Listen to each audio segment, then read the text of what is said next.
پھر سوال ہے کہ مشین کے ذریعے ذبح کیا ہوا گوشت صحیح ہے یا نہیں؟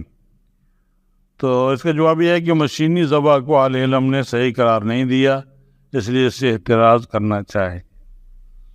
پھر سوال یہ ہے کہ آج کل ملک میں آٹومیٹک پلانٹ پر مرغیوں کو جو ذبح کیا جاتا ہے اور پھر ڈبوں میں پیک کر کے سپلائی کیا جاتا ہے، تو عرض یہ ہے کہ ذبح کا یہ طریقہ میرے خیال میں غیر اسلامی ہے، کیونکہ پہلے تو اس کی سر پر چوٹ لگا کر بے ہوش کیا جاتا ہے، پھر ذبح کیا جاتا ہے۔ آیا یہ طریقہ صحیح ہے اور یہ گوشت حلال ہوتا ہے یا حرام ہوتا ہے؟ اس لیے کہ میں نے لندن کی شائع کردہ کتاب میں اس کے متعلق پڑھا تھا کہ پہلے لندن میں بھی یہی نظام رائج تھا، لیکن مسلمانوں اور یہودیوں کے کہنے پر یہ نظام بند کر دیا گیا ہے اور اب مرغیوں کو زندہ ذبح کیا جاتا ہے بغیر چوٹ لگائے۔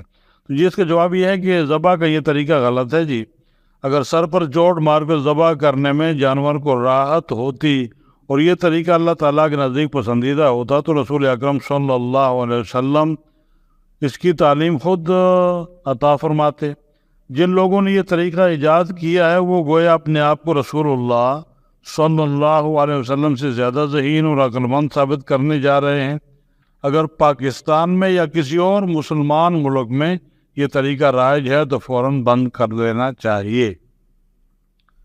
پھر سوال یہ ہے کہ غیر مسلم ممالک سے درآمد شدہ گوشت حلال ہے یا نہیں؟ کیونکہ یہاں پر گوشت یا مرغی کے گوشت کے پیکٹ ملتے ہیں جو کہ یورپ یا دیگر غیر ممالک جو کہ مسلم ممالک نہیں ہیں ان سے آتے ہیں۔ معلوم نہیں انہوں نے کس طرح ذبح کیا ہوگا، ذبح پر تکبیر پڑھنا تو درکار، کیا ایسا گوشت وغیرہ ہم مسلمان استعمال کر سکتے یا نہیں؟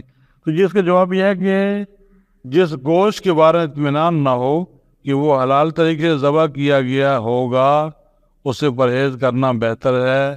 یورپ اور غیر مسلم ممالک سے درآمد شدہ گوشت حلال نہیں ہے۔ واللہ اعلم بالصواب۔